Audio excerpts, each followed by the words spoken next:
नमस्कार।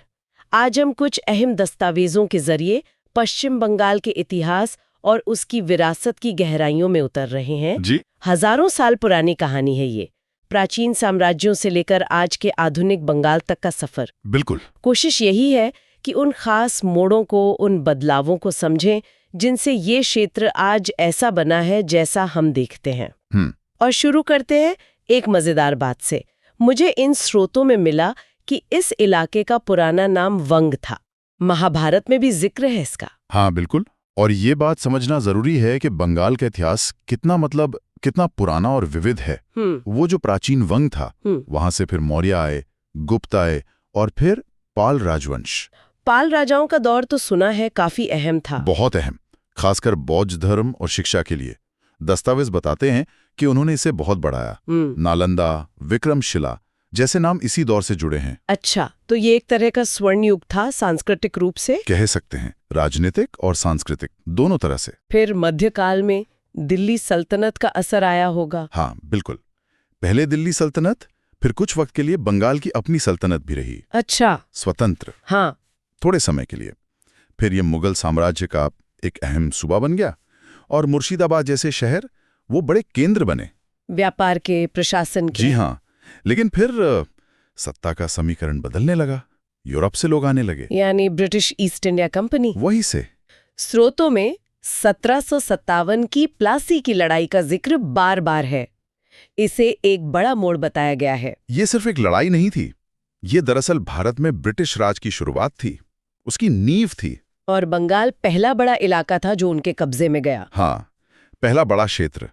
और कलकत्ता यानी आज का कोलकाता, वो बन गई ब्रिटिश भारत की राजधानी। लेकिन ये दौर सिर्फ तरक्की का नहीं था। दस्तावेज शोषण और अकाल की बात भी करते हैं। हाँ, ये बहुत दुखद पहलू है।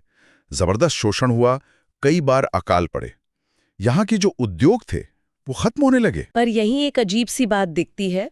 एक तरफ ये सब चल रहा था जी, दूसरी तरफ बंगाल पुनर्जागरण। ये कैसे हुआ? ये वाकई दिलचस्प है। इसी शोषण और दबाव के माहौल में एक बौद्धिक जागृति आई। समाज सुधार, साहित्य, कला, विज्ञान, हर क्षेत्र में नई सोच। राजा राम मोहन रॉय, ईश्वर चंद्र विद्यासागर जी, और रविंद्रनाथ टैगोर, इन जैसे लोगों ने समाज को, सोच को नई दिशा दी। तो मतलब बाहरी दबाव ने अंदर की ऊर्जा जगा दी। कुछ ऐसा ही लगता है। एक तरह का प्रतिरोध था ये, बौद्धिक स्तर पर। और यही चेतना फिर आजादी की लड़ाई में भी उतरी होगी। बिल्कुल।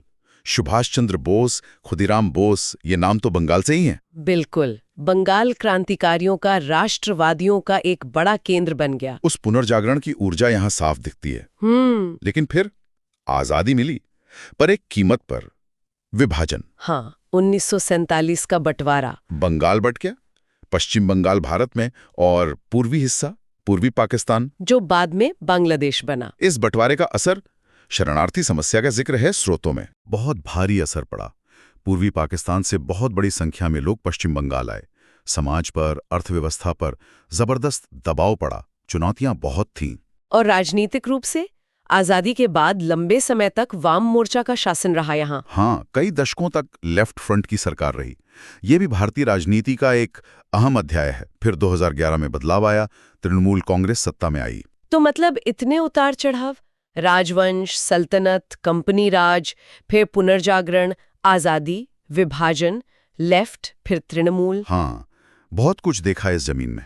लेकिन इन सब के बावजूद बंगाल की अपनी पहचान वो तो कायम रही ना। संस्कृति, साहित्य, दुर्गा पूजा। बिल्कुल, यही तो खासियत है। आज भी पश्चिम बंगाल अपनी उसी जीवंत संस्कृति, साहित्य, कला, सिनेमा, अपने त्योहारों के लिए जाना जाता है। ये लचीलापन दिखाता है। तो कुल मिलाकर देखें तो ये इतिहास प्राचीन गौरव का है, बाहरी ताकतों के असर का है, फिर एक जबरदस्त बौद्धिक मंथन का है, संघर्ष का है, और इन सब के बीच एक मजबूत सांस्कृतिक पहचान का भी।